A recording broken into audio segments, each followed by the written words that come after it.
Welcome back to the Texas Porch Podcast with your host, JP Heath.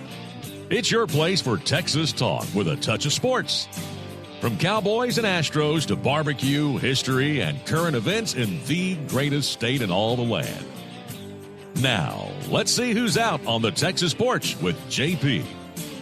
And welcome back.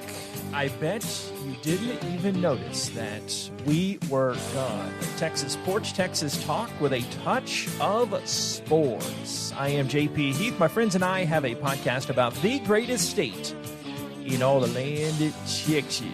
And if you would ever be so kind, 2 things you can do to really help us out.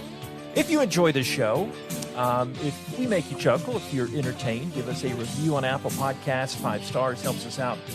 Or is it 4 stars? Whatever the highest star is, that's what we want. And, if 30 stars. Yeah, just 100 stars, 20 times over. But if that's your pod delivery method as well, whatever your pod consuming method is, please subscribe. That's a huge help. 24/7 at the Mitch Design, the TexasPorch.com. Drop us a line at TexasPorchPod@gmail.com. Growing day by day like the population in Texas. Not a lot of folks leaving, more are coming in. Today's episode centers around a trip I made last week to what has to be the best spot in Texas. We'll discuss that. And we have the executive committee here, Podcast Mitch and Podcast Paul. Good evening, gents. Howdy. Well. What do we have here? The famous P. Diddy. Hi, guys. How we doing?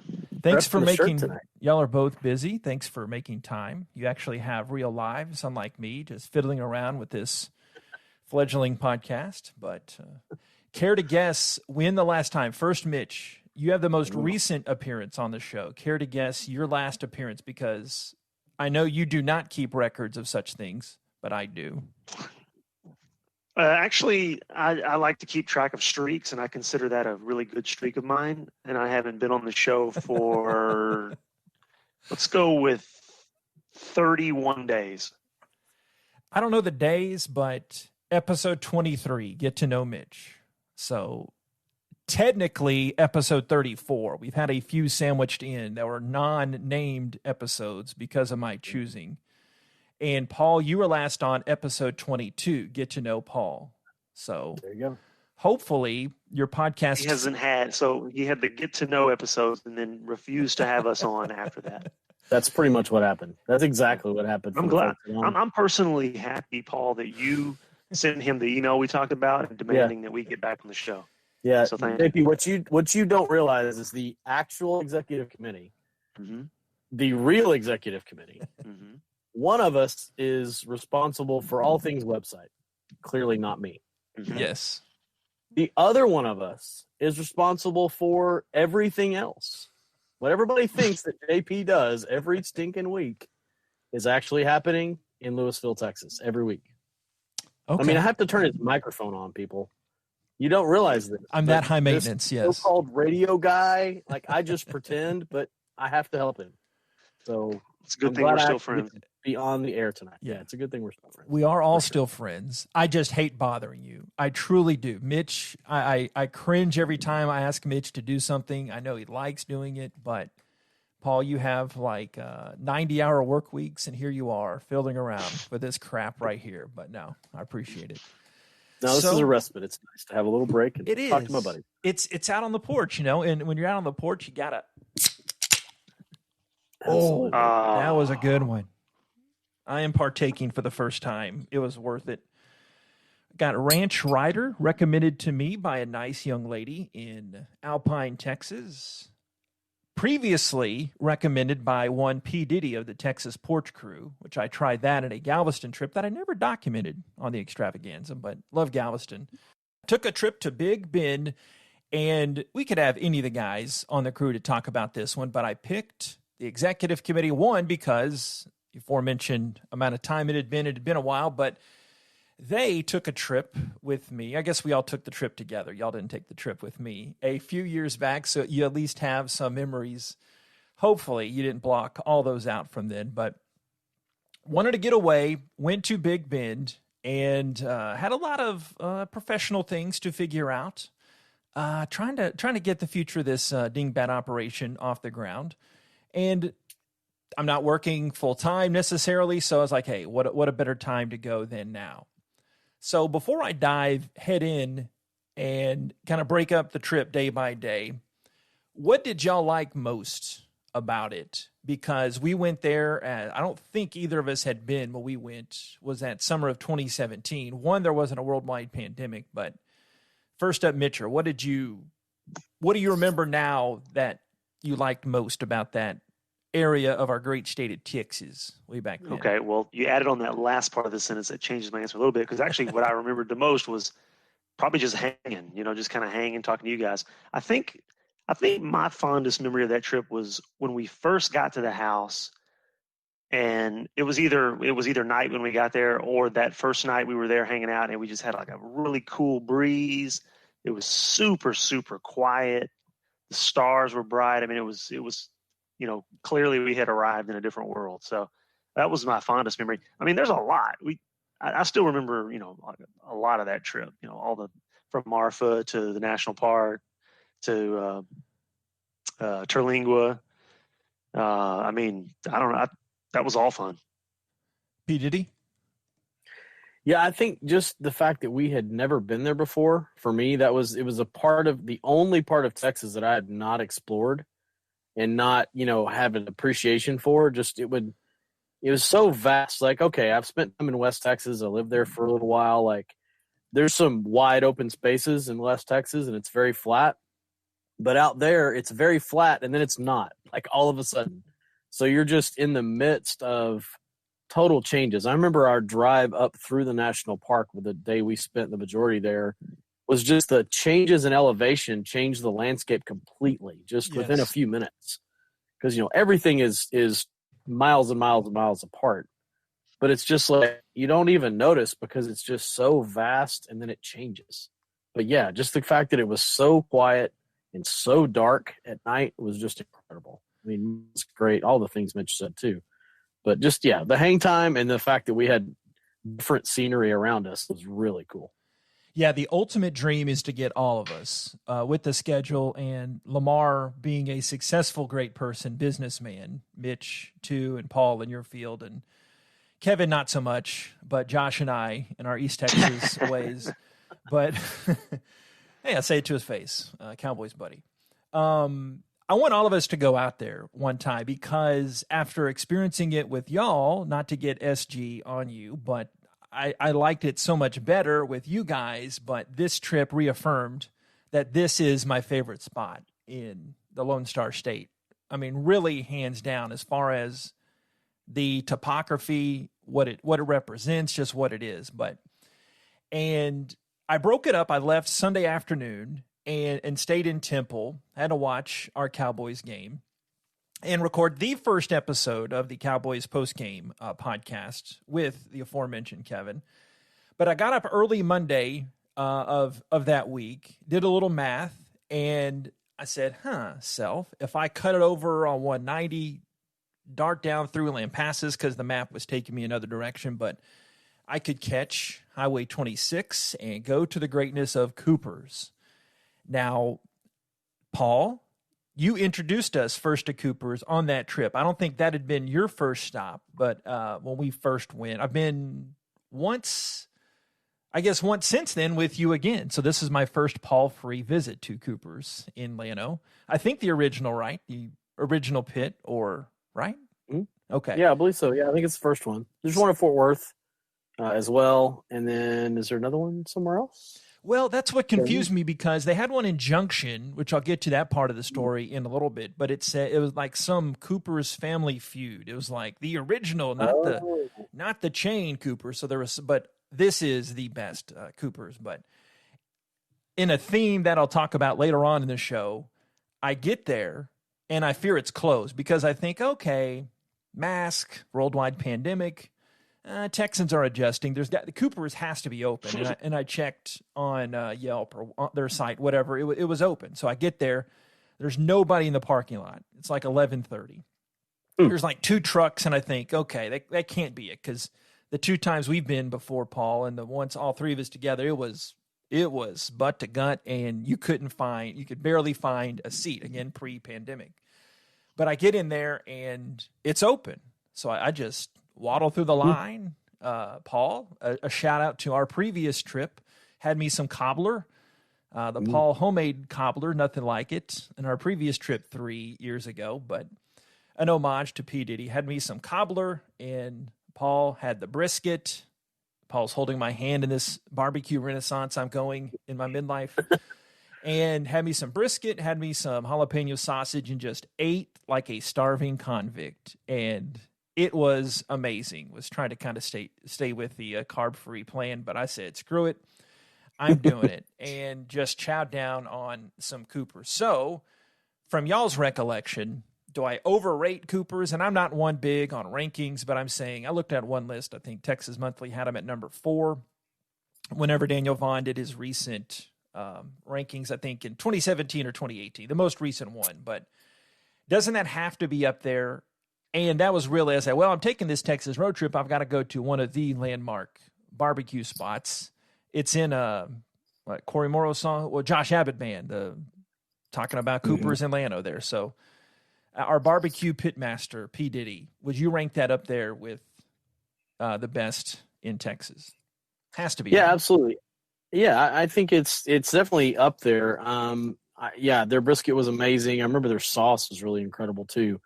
And I always like a little sauce. I'm not one to, douse everything in sauce, but I like the contrast in flavor. I'm a contrast flavor kind of person, but I think, Cooper's has a special place in my heart because it was always a trip for when my dad would go down to his deer lease down in Fredericksburg, near Fredericksburg. That was a stop for him and the guys, either going or coming down, one, or maybe both. They would always stop there. And so he always talked about it. And I went there a few times as a kid when we'd make that trip too. So it's kind of nostalgic in a lot of ways, but it also is that really good quality hill country style, Central Texas, pit smoked, pit roasted, basically, meat. It's good. It's meat. But I think it's definitely top 10 of places that I've been all over. Just overall picture, there's certain things I like here and there in other places, but as far as just the overall picture, man, just everything you put in your mouth is just incredible there. So, yeah, for sure. Mitch, any remembrances? Do you have that ranked, or do you even have a barbecue list to rank a place like Cooper's? I believe the first time I was ever at Cooper's was about 3 years ago with you two. Believe it or not. Amazing. And what a coincidence. I'm not I love good barbecue, but I can't say that I can decipher, top 4 and top 7 barbecue. I'll take Buck's Barbecue in Commerce, Texas, Amen. forever. Yes. And it was good. It's good stuff. I'd say what I do love about those good barbecue places is the way they present the food, the way, just the experience of going, just grabbing it off the grill. Everything's all just kind of nasty. And, there's about 3 inches of seasoning all over the grill. And then you sit down, it's on a piece of paper. I mean, I like that. So those are my favorite parts about going to those great barbecue places. So had me some barbecue at Cooper's, and then the drive commenced, and didn't talk to either of you two's guys, I think, until the trip back. But so I make it, let's see, where did I stop on the way? Oh, yeah, I made it. I mean, a couple of gas station stops, mentioned stopped in Junction, booked it on I-10, and the greatness of I-10. I mean, you hit 80, you could cruise at 85. They had cops every now and then. So just being safe, set that cruise a little between 80 and 85 and go to Alpine. And Paul, you mentioned the weather earlier. I had the best fortune because it starts raining. You turn out of Alpine, and first off, you turn off I-10, and it takes about 45 minutes to get down to Alpine. There is nothing. I think, it's Highway 67, and there's nothing. It starts raining, and I've got this beautiful scenery, and that's when the land really starts to change even more as you get 20, 30 miles in and get closer to Alpine. Had some John Prine going, and I just, man, that immediately, not that I was stressed going in, but that immediately just melts any worries you might have had away. Getting to Alpine, it's raining, and it was cool. I took one picture of the dashboard, like 57 degrees when I was driving in on the way to Alpine. It was just, it was majestic. But found my way to Study Butte, and I took a picture past our old cabin that we stayed at a few years ago, which I don't know if I like as much now. I think I liked where we stayed the last time in 2017 more than I did this time, because I was on the launching pad. You come over the hill down into Study Butte, which is essentially Terlingua, right outside Terlingua. I had forgotten all this, Paul, but y'all might. Mitch doesn't have much of a memory, but I'd forgotten how Terlingua was split up. It was separate than Study Butte, or Study Bud, as I would call it if I was 12 years old. But I really had a big bag of nothing. It's not worth recording an hour of a podcast about just that first day, because I had it was not much, but just that night I went to Starlight, which I have no idea why. But do you remember 3 years ago, Paul, when I was so reluctant and so hesitant? I don't know if this was just an internal monologue I had, but I don't know why, but for some reason I didn't want to go to Starlight. And you convinced me. Kind of against it. I don't remember why. Why would I have been that way? Just for JP hard-headedness? Well, let's be fair. There wasn't anything else within about 70 miles. And if I remember right, it was like dark. Now, we had a huge meal the night before, earlier in the day, but we were hungry, and I don't think there were too many other options available that didn't involve us going back to the cabin to cook, which we could have done. But we had food. Most of it we didn't cook. But anyway, that's another story. But I think there weren't too many options. I just liked the whole wall aspect of it. I was like, how bad can it suck? I mean, we're going to go in. It's going to be, there's some AC in here. There's some old guy in the corner playing a guitar, and there's cold beer. I mean, I didn't see anything wrong with it. Yeah, I do remember your hesitancy, but I don't remember why exactly. That was our best option. Yeah, I think I was more food driven back then. And this time, obviously, knowing about it from going with y'all last time. But do you remember anything about the layout, Mitch? Because I was going to get into a story here in a second, but do you remember anything about like outside? I mean, just not a ton. As I remember, it was one big room. You talking about the restaurant itself, or the? Yeah, and outside, because we went there at night in Starlight Lounge, whatever the official name is, Starlight Cafe.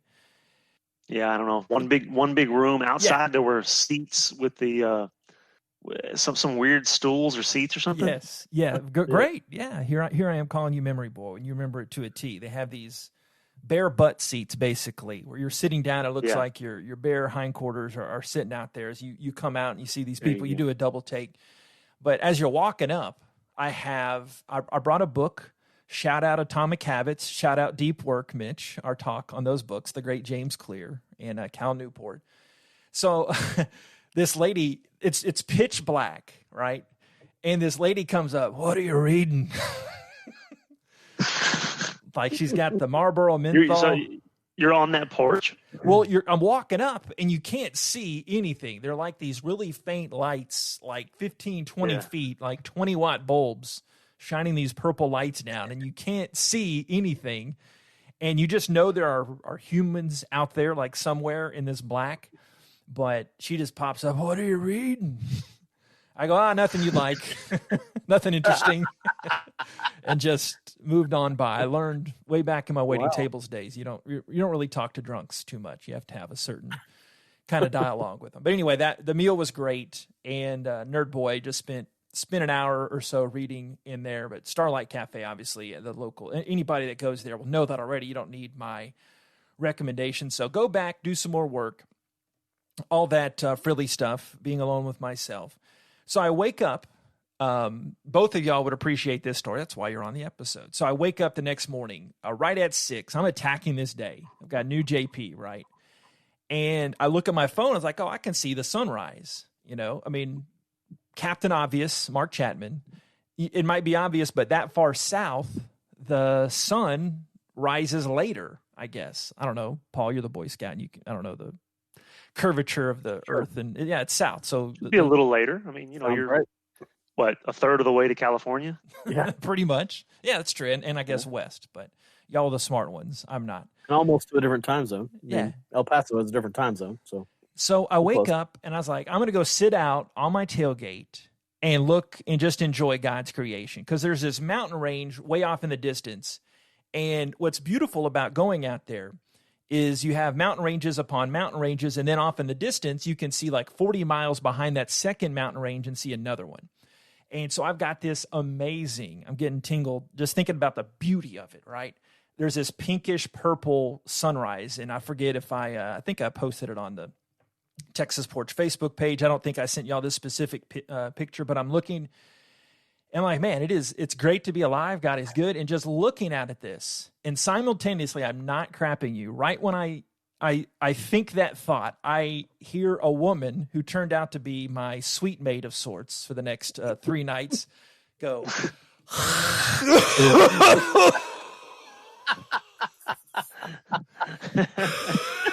Edna, what are you doing?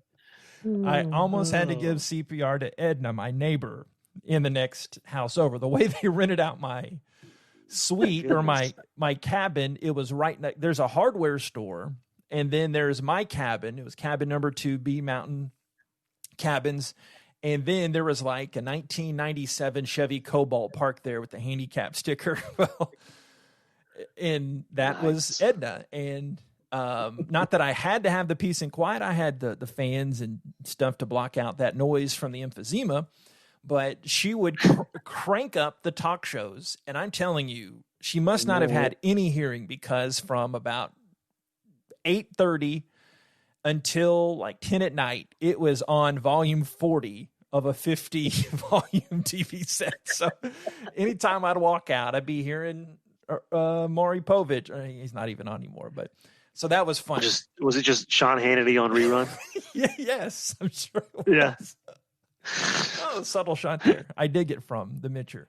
So that was funny. That I found that really ironic that I'm going there for this peace and this quiet to get away, and cars are launching down this hill going 75.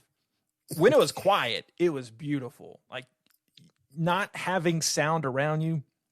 We're used to this idle noise and white noise in our lives. So we don't know it until you remember that sound. Oh yeah, this is what it sounded like. The last time I had this sound was 3 years ago when we were all out there. So, but the cars are launching down this road, this hill, because I'm at kind of the midway point, the bottom part of this hill by this hardware store. And I've got Edna coughing up along in the cabin next door to mine. And respiratory therapy happening right next to you. Yes. I did later on. This is probably the last time we'll talk about Edna, so I better tell you this story. A neighbor, 2020, hey, progressive JP, right? Maybe not so much. But I heard she had a friend that came a couple of times, and I would hear their conversations out on the porch. Hey, look there, the Texas porch. And she said, well, I like California, or I like Colorado. The weed's legal and all. You can go out there. That's the one thing I like about it, but I don't like anything else. So Edna and her buddy were probably token up, and hence the emphysematic coughs I was hearing from time to time. But anyway. Sounds like good people to me. That's right. Yeah. Common folk. But so go have some breakfast at this place. Mitch, you would appreciate this. It's a Taqueria in Poco Mas. Did y'all notice that there was a place right by? I guess we couldn't because we were at the Starlight Cafe at night last time, but there was a Taqueria right by it. Y'all have any remembrance? No, but we went back later because we went around the graveyards, right? Yeah, I don't remember anything right next door, but there was also if I remember, there's some kind of construction going on next door that was probably the early stages of that. They had a little shop next door that we explored the next day. Yeah. And bought, some little knickknacks and whatnot. But. Yeah, the other side of that, there's this Taqueria in Poco Mas. But Mitch, you would like, because I went in, I said, buenos dias. And they go, good morning. Yeah. They were not having any part of me trying to speak Spanish. And not that super big white guy walks in. Yeah, they saw the gringo written all over your face. Buenos dias. But I'm like, I just wanted to be friendly, It's a loving trip. I wanted to be kind. And anyway. Insulting. That's JP. And one funny note about, yeah, exactly. One funny note, I go and I tell them my name, and I just say John, because when I say JP, they go PJ, JT, JB. It happens every time. And the one guy that it made it in the store before me, he said, "Oh," she said, "We already have it, John. What's it? Give me your last name." I said, "I'll just put JP." JP, yeah. So got my food. Amazing breakfast, really authentic Mexican food. Liked it, even though they didn't like me trying to speak my Spanish. But so again, not much that first full day there, but did a lot of reading. Mitch, shout out James Clear, shout out Cal Newport, deep work. It's the way to go. Delete everything in your life. But some writing, very meta, very 21st century male of me. Got a lot of time to myself. Came to some great career revelations that I'll talk about at a time of my choosing. But got a lot of good rest, just hitting the reset button. And that's that was the night I ate at the Starlight Cafe. So bungled that up a little bit there, but that's when I ate at the Starline. But quick observation, a pause between days. Throughout this day, the people of Terlingua and that region do not want to be found. Is this Captain Obvious? I mean, unless you're in the middle of the actual desert somewhere else that has wide open vastness, yeah, I think you're probably hiding out a little bit. I mean, they have a big chili cook-off and stuff, but other than that, it's tourists and the locals, man. I think the locals are kind of happy with where they're at, or they'd probably be somewhere else. Yeah. That's why it was pretty ironic or poetic justice, a little humorous to me, seeing the irony that, I mean, these are some pretty hard scrabble people, nothing at all wrong with that, obviously. But not having the huge people skills, but then having to thrive on those people skills to make ways in that part of the region, with an exception I have for my friend DB. I'm going to play an interview I did here in just a second, but I don't know. I just found it. I had to get some lottery tickets, right? Because, I mean, we all know that the lottery is only worth playing when it gets up over 40 million. So I wanted an ice cream cone and some lottery tickets, what everybody wants, right? Get into that craving. One afternoon, and the guy said, "Well, all my ice cream melted the night before," and he was filling in for the guy who was actually at this beaten down, not even a gas station, it was just a liquor store that sold these ice cream tickets. But shout out if you're listening, good people. But ice cream ticket, lottery tickets, ice cream cone. Did I say that wrong? Said ice cream. Yeah, ice cream tickets, and lottery cones. Lottery cones. Okay. No, so. He says, "Oh, I don't know how to do those lottery tickets. I'm just filling in for a guy." I'm like, "Oh, okay." Like, what malfeasance is taking place here? Anyway, we figured that out. Did you go off on him? I let him have it, Mitch. I said, "Do you know who I am?" I can't believe. You know what kind of money is on the line here? Dollars and dollars. Yeah, and I didn't even check, as usual. I don't know if everybody's like me, but I don't even check my lottery numbers after that. But I don't know. Maybe that's just me. I just like buying the tickets to have them just in case I can. So What's the point? Yeah, you're not going to win anyway. You like buying them. With Terlingua, most tourist places. I don't know. I'd be interested I haven't really thought about tourist places in that way, but Terlingua's a place where certainly the only visitors are there to visit. I mean, no one is traveling to Terlingua and settling down because it's a great economy and atmosphere and all that. I mean, it's a great place and I love it and everything. But like, you're probably not moving there if you don't have cultural ties there, if you don't have family that was there. Yes. I mean, I know there's probably a few instances, but whereas a regular tourist attraction is probably is a tourist attraction for a number of reasons. It could be location or population, and so it's probably one of those places where truly the only there are true locals, and so yeah, they're probably in that don't really want to be found category, which I found mesmerizing because going down there, I'm thinking, yeah, I could do it. I could move down here and everything would be great because you're in that mindset of wanting to get away, but then it clicks. Like all vacations and getaways should. No, this wouldn't be good for me long term, even though it's not a serious thought to begin with. Got to get back home, got to get away. So, but it's still a place I would pick among no others. Love Galveston too. I mean, it's 1 and 1A, depending on the season. And I love both of those places, but just for the aesthetic beauty of the surroundings, I would pick Terlingua and Big Bend. But so I had my day there. That was the first full day. And I was hardcore partier, man. I just read some books and did some reading and listening to podcasts that first night. So, but I had a nice walk that night before the Starlight Lounge.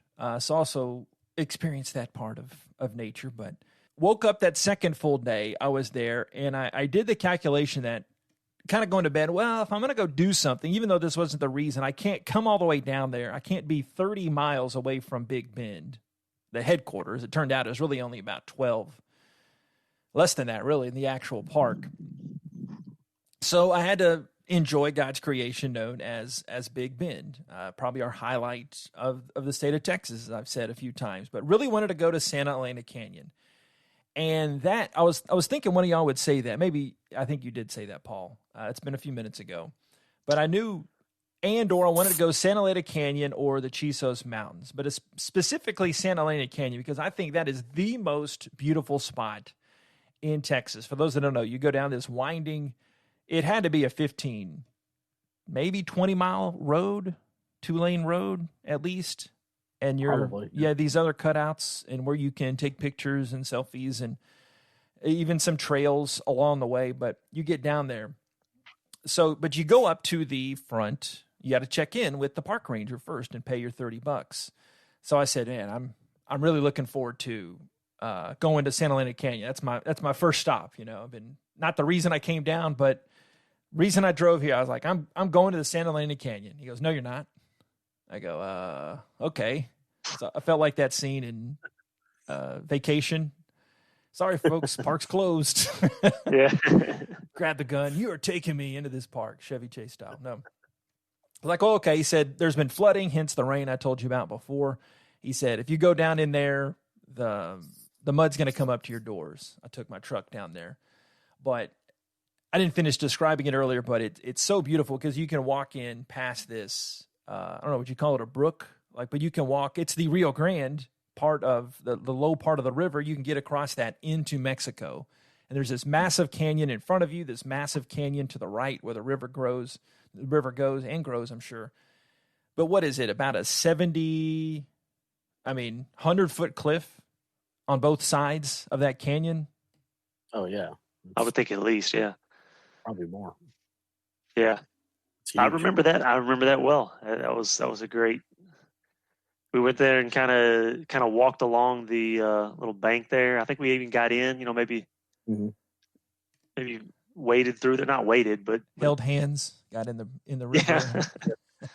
Yeah. Yeah. It's good stuff right there. Yeah. So that's where I wanted to go, but I got denied. I got shut down. So didn't go there, but went to the Chisos Mountains and said, okay, I'm at least going to go there. And unbelievable. I mean, it's hard to pick between the two, but I mean, it's something that it's unbelievable that that's something in our state and that form of beauty and that texture can be in this state of Texas. But just going there, it's like 7-degree drop in temperature, just going up to this basin where they have a shop and some other trails carved out there. Oh yeah. Yeah, and definitely. I almost got a wild hair and did one of the trails, but I just kind of wussed out on that, walked. I was like, they got animal signs. When we were there, we got out and went searching for bears, didn't we? Yeah, that's, again, maybe I would have done it if I was with y'all again, but having the bear sign, and there are a lot of people around. I was surprised at that too, but they got the bear signs and they got the mountain lion signs, and I know that it wasn't the type of day because I was pretty much in the middle of the day, but we went off to the right. And I was like, I'm going to go to the left here and walk. And I was like, that's all right. I'm just coming back here. And a lot of people there. You should definitely go. I mean, it improves your chances of survival. That's right. Feet on the land. You got to be able to outrun somebody. No, not me, buddy. Not me. Maybe I'd have been the slow one. But so you think they were like, hey, let's go out with that guy? Yes. The target. That improves our chances of survival. I'm barefoot. JP, so. like a snack. big snack. And I was like, prevention, that's the best medicine. So I'm just going to come back. Not that I really wouldn't have been. Be a bad way to go when you're, a trip out there like that, Yeah. Be a pretty bad way to go. Yeah. Not the most honorable way, I guess, to go. But loved the Chisos Mountains. Came back, and I knew I wanted some barbecue. And I'd asked a couple people about this place called DB's DB runs it. Cue him up here in just a second. But the Rustic Iron Barbecue. So, Paul, when we were out there, you as Mr. Barbecue, did you notice that barbecue spot? It's more on the left, kind of winding, about halfway between that turnoff and the Starlight there and the graveyards. Yeah, I did remember that. I'd researched it a little bit because, we were trying to find some target places when we were there. And I think it was a combination of time of day and day of the week when we were there. We didn't need to eat at that point, and I don't know if they were open. So, yeah, I had researched it. Stellar memory. Yeah, Stellar. See, there you go, Mitch. He takes the memory award, at least for this show, because I had no recollection of this place. And so you'll appreciate that coming in. Mitch, you'll like a couple elements of this interview. I said there's one thing, and I've been very honest and open about the future of the show, what I want to do and kind of elevate it. But I'd like to start podcasts about just talking to interesting people. So I kept telling myself and waiting, like I'm going to interesting Texans, very simple, and just get their story. So There you go. I walked up and I knew I wanted barbecue. I didn't have it set that I was going to talk to somebody. But it was a truck, and I mean, it wasn't as good as Cooper's, but it was still really good. Paul, you have trained me in your culinary ways to notice the different bark and, hey, what are these seasonings and what's he cooking on, But I really liked it. Got the basic plate. Didn't have ribs, but I got the basic plate. So, Mitch, one thing you will like, he gives me a "you're still friends" moment in here. He doesn't say "you're still friends." That would be pretty funny. But towards the beginning, listen to that. I'll pause it a couple of times in between. And there was an awkward dismount at the end when I tried to get him to say something for the future of the podcast. So this is a few minutes long, but DB, first in our series of interesting Texans at Rustic Iron Barbecue there in Big Terlingua. I guess I started recording early. Yes, sir. Can I help you? Hey, it was great. Oh, good. I'm glad you enjoyed it. Huh? Yeah, I'll let you know. Good. So I do a podcast about Texas. Uh-huh. I was wondering if I could talk to you for a little bit. Yeah. Yeah, just curious how long, and this is COVID, so we're distant. That's why the mic technique wasn't the best. I even brought another mic for this specific reason. Of course, didn't plan ahead. Poor planning guy, Paul, shout out. And I'm recording it on my phone. That's why it sounds like he's 3 miles away. Because I came here 3 years ago with some buddies. I don't think y'all were here then. So how did you come? I've been here since 2016. Okay. So I guess you were here then. Yeah, January 20th, 2016. No, it was. How long have you been barbecuing? I started grilling probably about 17, and then I went to college at Odessa College in Odessa, and I worked at a restaurant called Harrigan's during the night. So that's when I kind of started with the, steak, shish kebabs, stuff like that, strips, filet mignon, just regular. And then probably that was in 79 through 81. 81, I went to work in the oil field, but I started the smoking probably in about 83. I started dibbling in it. I was married at the time, and they'd always have big family get-togethers. They'd always hire people to do the brisket, and I just said, I can do that. So I bought a little bitty pit at a garage sale. It held about 6 briskets. Didn't have a firebox, so I got some sheet metal and I made a firebox on it. Yeah. So I just started out on that, and then I worked my way up to what you see now, and that was probably in 83. Yeah. But I worked in the oil field up until December 2015. I got laid off. I was working overseas in Brazil. Wow. I had worked in Angola, and then Brazil was my last assignment. Oil dropped in 2015. Yeah. I had already knew this was coming sooner or later because I've been planning it for years. Really, I kind of really started planning in 2009. And so I'd already talked to the ladies next door who owned this property if they'd rent it to me. And they said, yeah, that was back in, this was October 15, and then in December, oil dropped and I got laid off. So I'd already had the trailer because I bought it in 10 or 11, so I was kind of preparing for all this. Okay. So is that the hum of the generator in the back? It's got to be, right? I know because I recorded it, but Sounds like it. Yeah, I think so. Anyway, DB from Rustic Iron Barbecue. By the way, do you like that you're still friends? He goes, no. I was here. Yeah. Well, I know I was here 3 years ago. You definitely weren't here. So when'd you start? No, I was definitely here. No.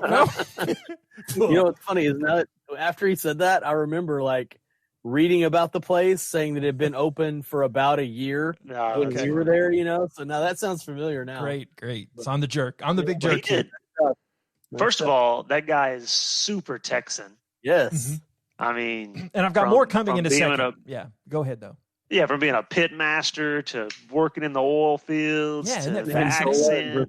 Yeah, that's great. And he had to be 6'2", well north of 2 bills, just like a big old linebacker. Had his short white T-shirt and has big cowboy hat, and you can hear his thick accent. So here's more with my buddy DB. You mentioned Odessa and working there. No, I'm not from here, but I moved here. I came over in 2013 and went to Chili Cook-Offs with my son. Okay. And kind of liked it. And I said, well, hell, they don't have any barbecue here. And I said, this would be a good place as any to start. So I just, when I got laid off, I bought a place to live in 14 because I knew it was happening sooner or later. And then when this happened in 15, I pulled all my gear over here and started up. Yeah. Kind of just like that. Started in January 16. So like any good businessman, you found the market and just kind of went in there with a good product. As people seem to like. I mean, the times I've driven by the last couple of days, it seems like you got pretty good recognition. Yeah, we've been doing pretty good. We've got 5-star on Yelp, TripAdvisor, Google. Daniel Vaughn came by. He did a little report in Texas Monthly. I read that, yeah. Then they came by and did the Barbecue Quest. I think I lied to him, by the way. I had heard something about it, but I didn't read it. Yeah. So anyway. Kind of sounds like it. Yeah. I read that. Yeah. Have you seen that one? I don't think so. Yeah, well, it's on YouTube. It's episode 2, Big Ben. Okay. They came with the Marathon here and Marfa, 3 barbecue places here far out west.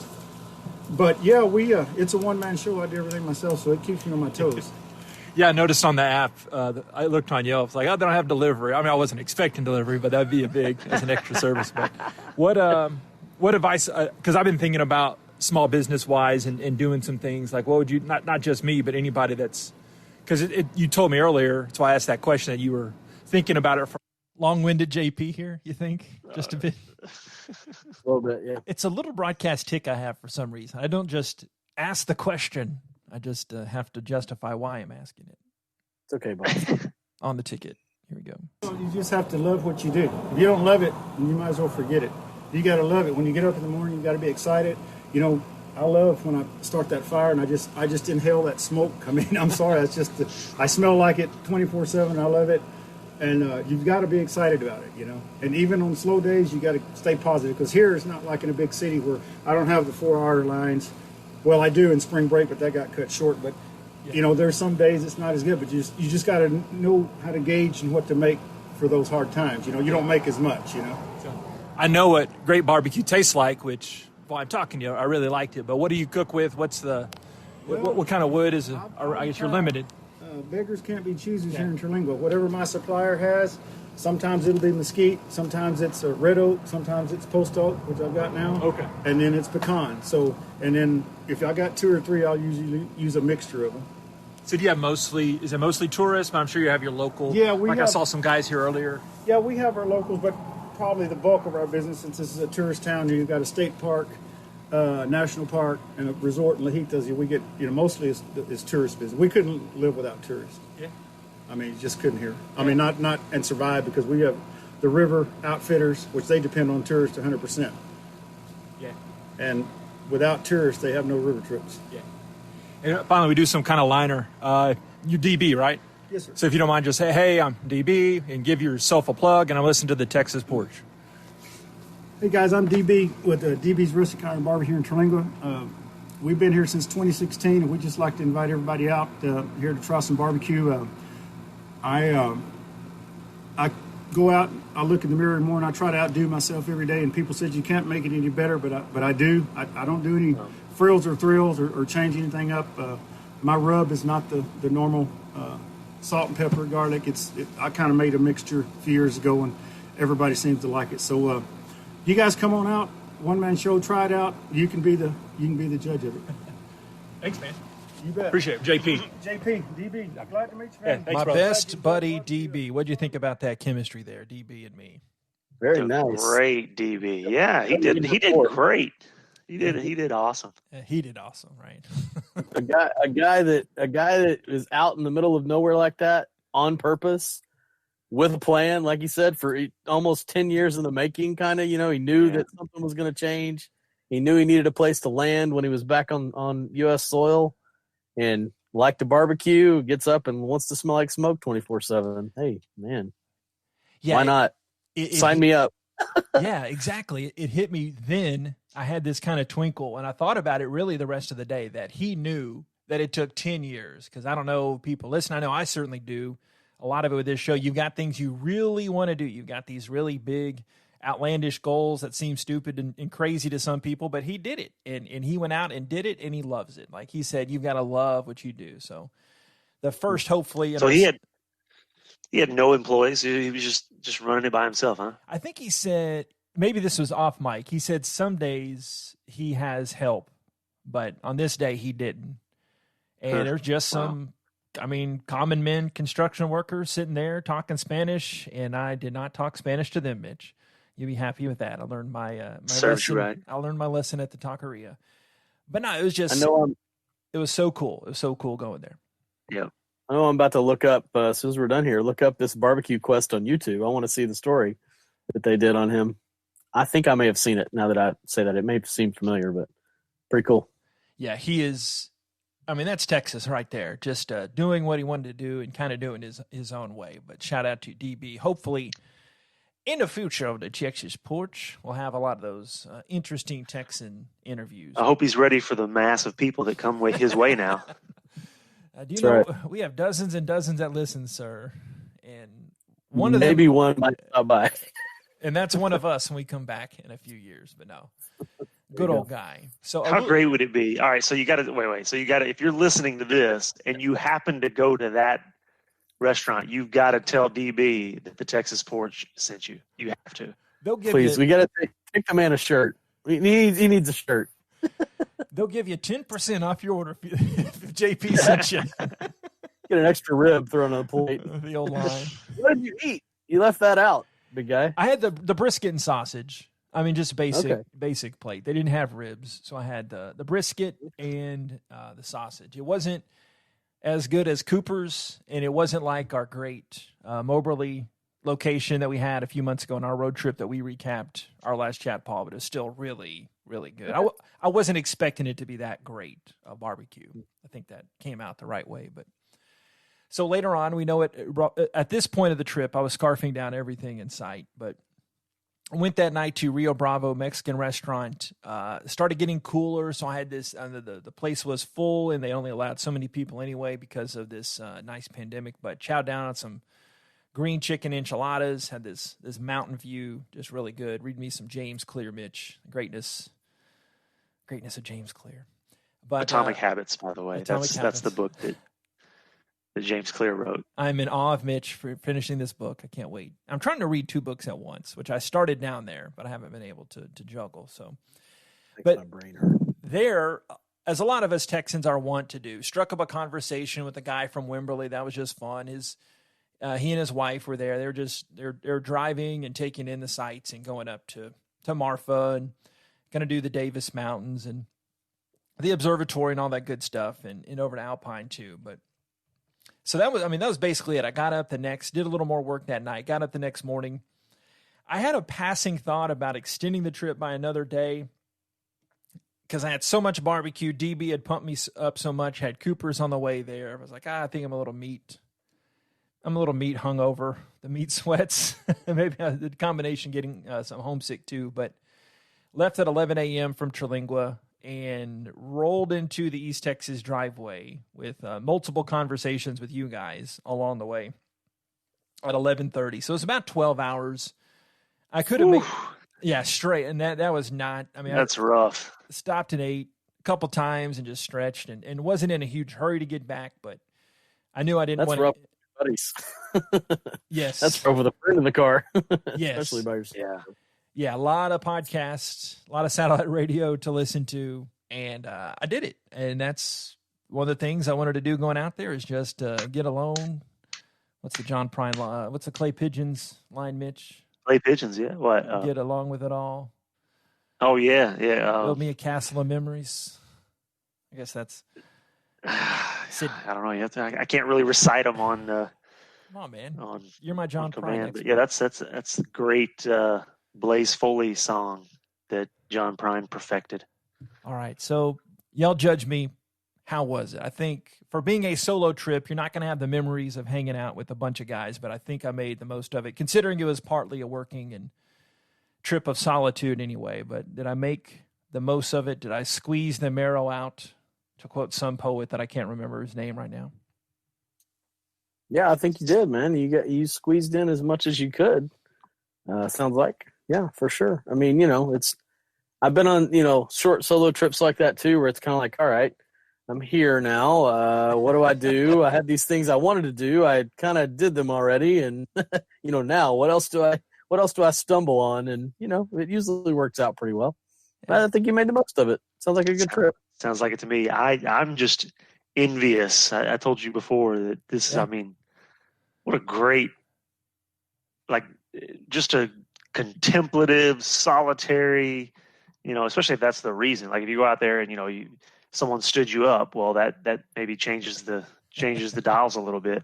But just the fact that you sought that out, you did it, you drove all that way, you had the great sunrise. I mean, God, that sounds like a pretty nice little trip.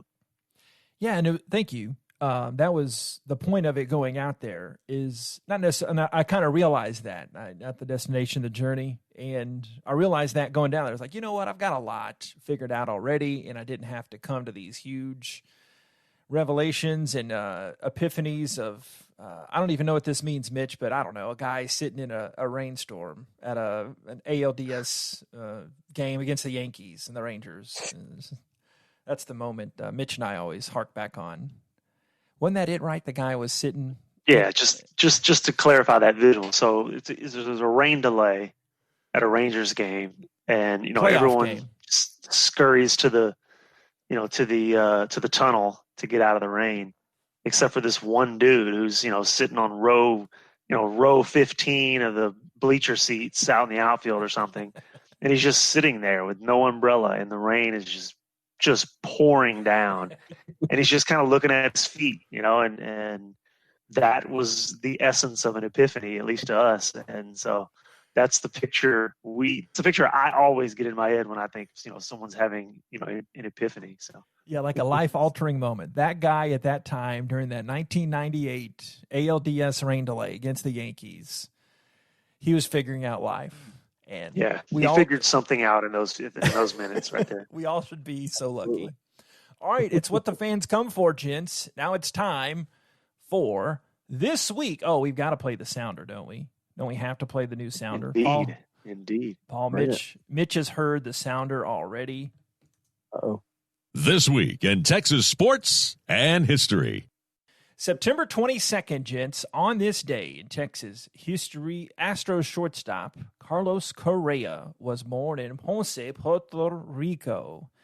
September 22nd, a popular day in Texas birthdays. Former Astros manager and broadcaster Larry Dierker was born, turns 74 years young. I met him one time at an Astros game against the Red Sox in 2014, 15-ish. Met Larry Dierker, so yeah, there you go. Liar. I promise. On this date, 1993, this week of Texas sports history, Nolan Ryan pitches his final game after 27 years.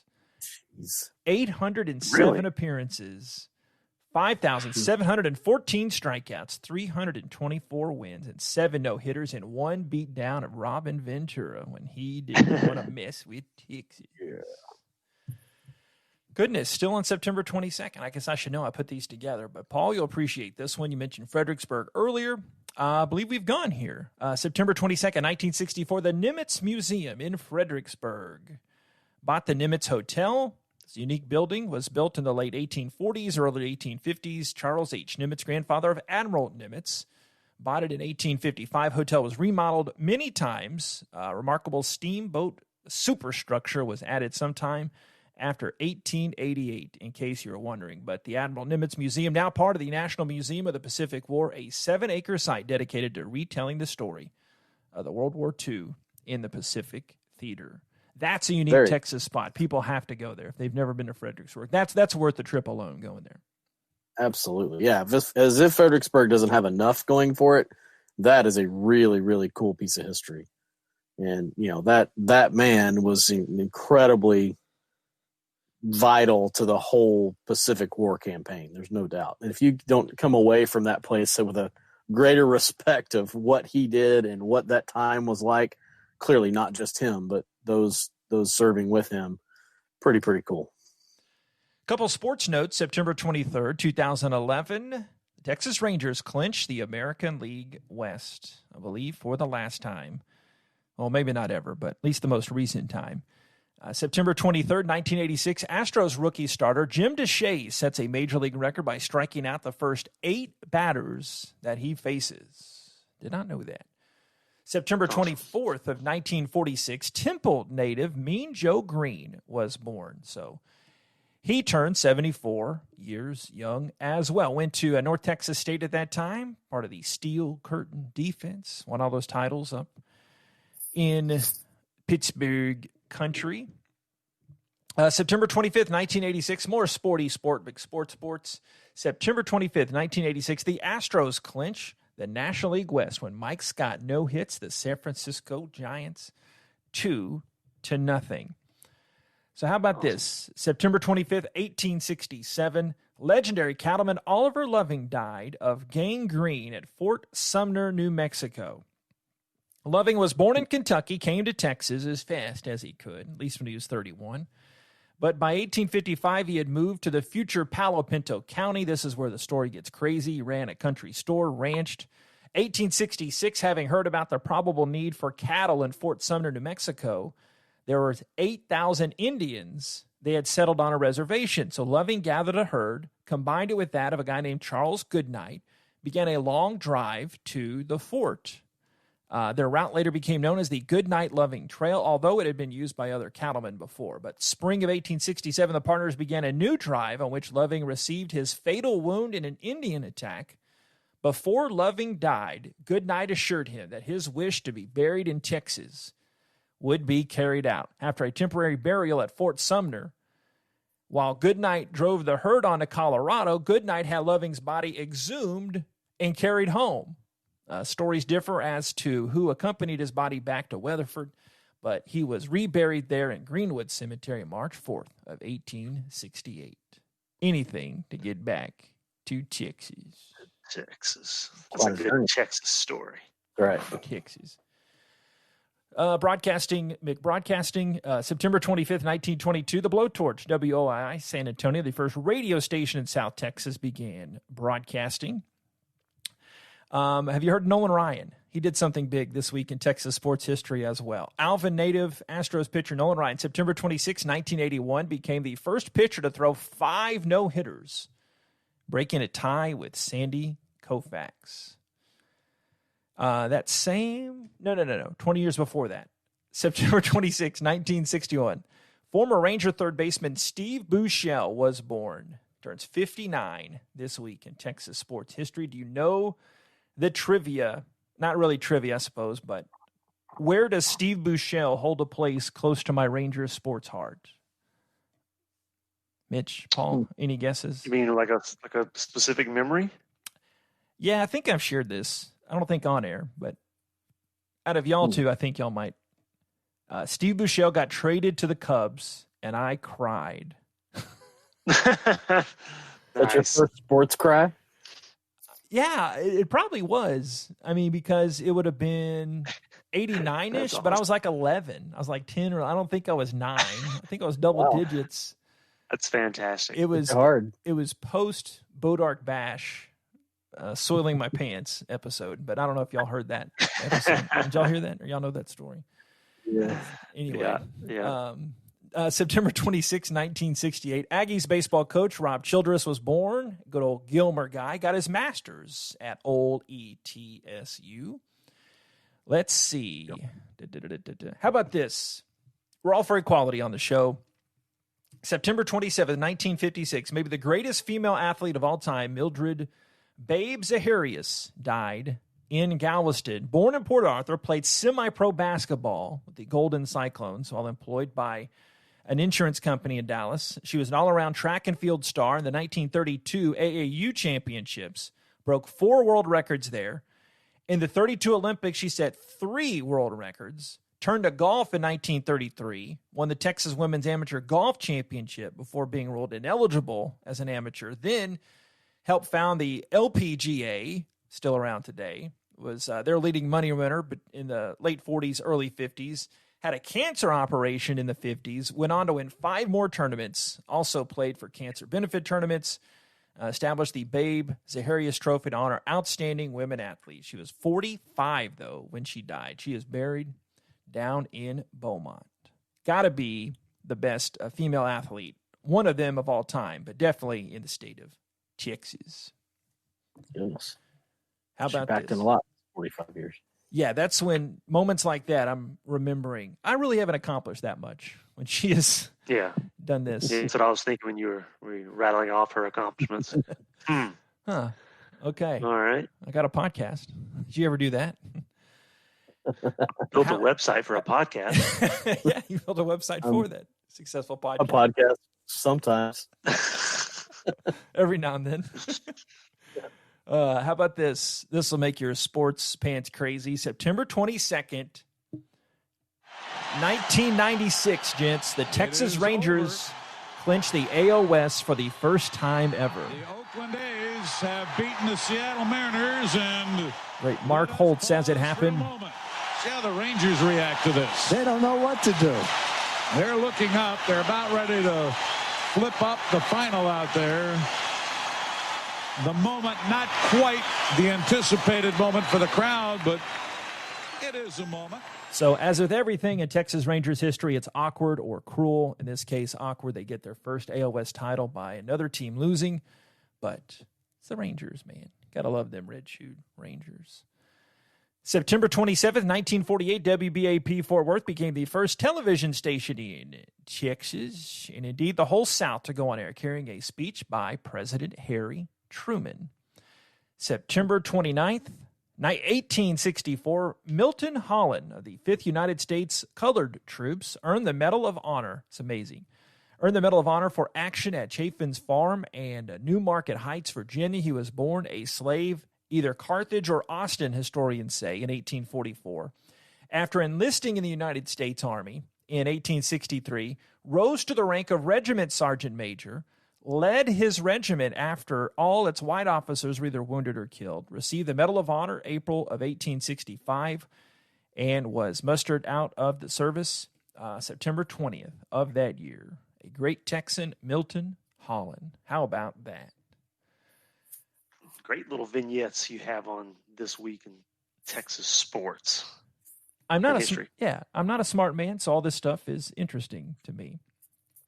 Dave Aranda, Baylor football coach, eventually will coach his first game for the Bears. He was born September 29th of 1976, so he turns 44 years young. And September 29th, birthday of the mama of Mr. Texas Porch. So Marilyn in Commerce, I love you. Happy birthday, Marilyn. Yeah, she will be listening to this a couple months from now, but eventually she will hear that shout out. All right, gents, we did it. I can't believe it, but we did it again. Very nice. We did it. Great to see you guys again. For sure. Yeah, 11 or 12 episodes. We'll get JP, out of here. hats off on the trip. Thanks for the recap. Yeah, sure. I neglected to get to it in that flow of the conversation, but I guess we did talk about wanting to get out there again. But next summer, we drag Kevin and Josh out there at least. Coax Man, let's do Lamar. it. I mean, good luck getting everybody's schedules together, but if we can do it, it would be great. Mm-hmm. For sure. Man, the debate would begin. Will we record episodes out there or not? Would that be safe? Yeah. Any of our Why not? employment futures? After about 3-4 whiskeys.